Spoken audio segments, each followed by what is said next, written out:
Buenos días a todos los estudiantes del curso de investigación en comunicación. En esta oportunidad vamos a trabajar los aspectos de la fase 4.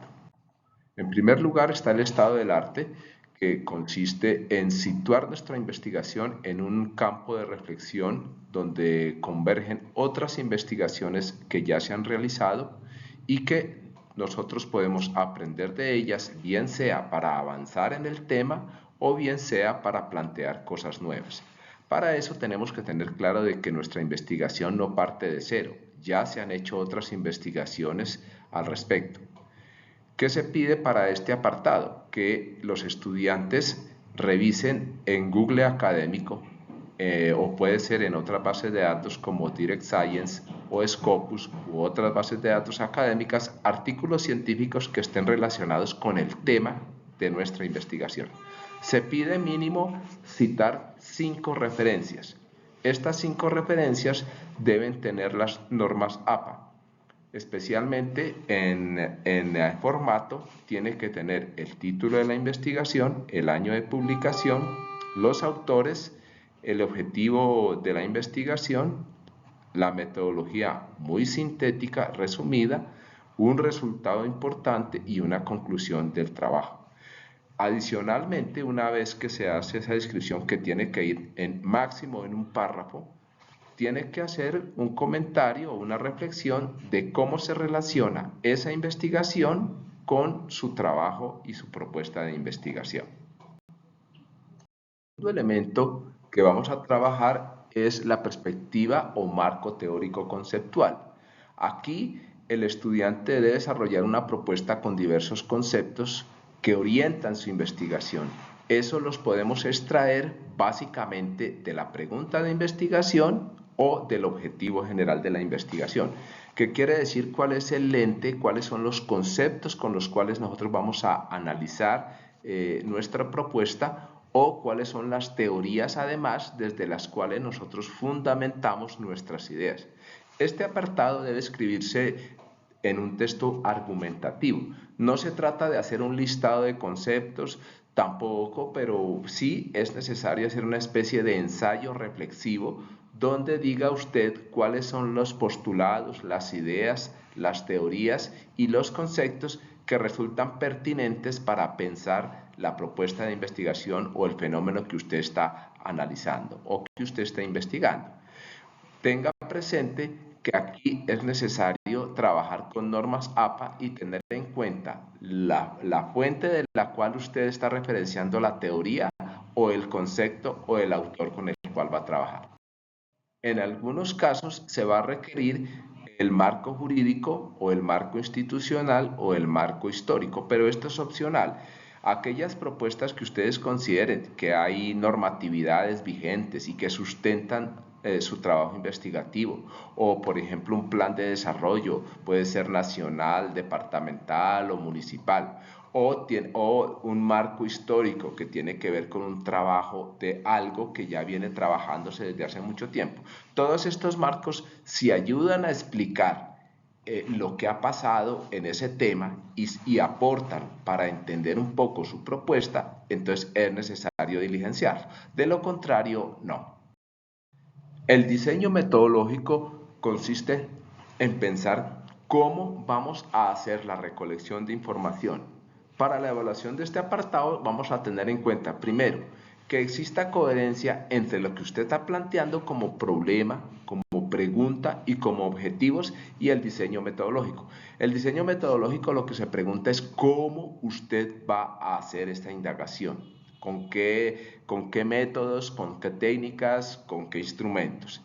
En específico, es necesario que haya una consistencia entre el método, el enfoque, los alcances de los objetivos, las técnicas de recolección de información, las preguntas que se incluyen en cada instrumento, los interlocutores, sujetos u objetos con los que usted va a aplicar ese cuestionario y en específico también la complementariedad entre las técnicas y los instrumentos con los cuales se va a responder a la pregunta de investigación.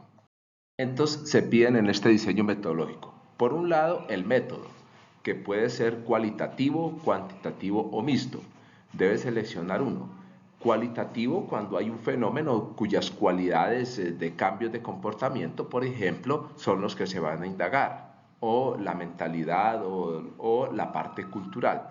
Es cuantitativo cuando la investigación utiliza básicamente datos estadísticos y cuantitativos para medir y lograr establecer y llegar a unas conclusiones. Y es mixto, cuando utiliza elementos cualitativos pero también cuantitativos.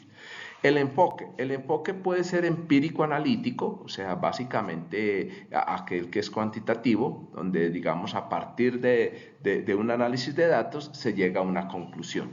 Es hermenéutico, que es, digamos, interpretativo. Casi la mayoría de investigaciones en ciencias sociales son de corte hermenéutico interpretativo porque son susceptibles de que el investigador es el que saque las conclusiones a partir de testimonios, a partir del trabajo de observación, a partir de unas entrevistas. Y es crítico social cuando la investigación no solo busca interpretar, sino que busca a partir de la investigación realizar una transformación en un contexto específico. Debe seleccionar un solo enfoque.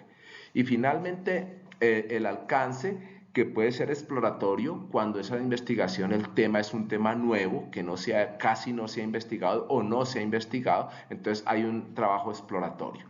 Puede ser descriptivo porque solamente va a describir lo que pasa con un fenómeno, es decir, qué está sucediendo, simplemente yo voy a describir. Es explicativo cuando yo analizo y trato de explicar cuáles son las causas, cuáles son los factores que inciden en un cambio, y eso se explica. Y es predictivo sobre todo cuando son investigaciones que apuntan a la prospectiva, es decir, a realizar unos métodos que le van a predecir cómo en un futuro se proyecta un determinado tipo de trabajo. El alcance también tiene que ser uno solo. Diapositiva, vamos a ver una matriz del diseño metodológico donde tiene 4 columnas. La primera columna es la de los objetivos específicos. La segunda columna es la de la técnica de investigación que se va a utilizar, o técnicas de investigación, si son más de una. Y en la tercera columna son las preguntas orientadoras de los instrumentos para recolectar la información. Y la cuarta columna son las preguntas que se hacen a los interlocutores, sujetos u objetos de la investigación con los que se recolectará o recabará la información.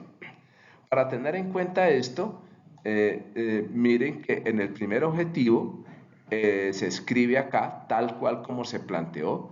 Segundo, aquí es una técnica que puede ser, por ejemplo, una encuesta, una entrevista, un testimonio o un documento, etcétera, es decir, investigación documental. Aquí está una pregunta orientadora, indique al menos 2 preguntas que usted va a utilizar o en el cuestionario, la entrevista, etcétera. En el grupo focal también puede ser. Y aquí, ¿a quiénes se les aplicará este instrumento? O sea, usted aquí tiene que decir, yo voy a hacer una encuesta, va a contener más o menos estas 2 preguntas y se la voy a aplicar a los directores de una emisora, por ejemplo. Lo mismo ocurre con el objetivo específico número 2, la técnica que va a utilizar técnica o técnicas, es posible que hayan varias. Les aconsejo solamente utilizar una, máximo 2 técnicas por cada uno de los objetivos. No les recomiendo utilizar muchas técnicas porque entonces el volumen de información sería muy grande para trabajar. Con una sola técnica por objetivo sería suficiente. 2 preguntas, igual, solamente 2 preguntas con las cuales se van a utilizar para dinamizar esa técnica. Y aquí definir a quiénes se les va a aplicar. Lo mismo en el objetivo 3, igual que en las anteriores. Una recomendación, no planteen más de 3 objetivos específicos.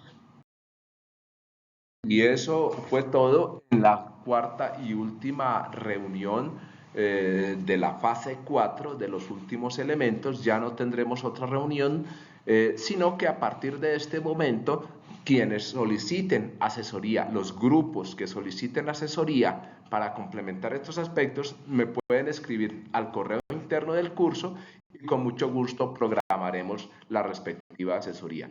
Muchas gracias y feliz día.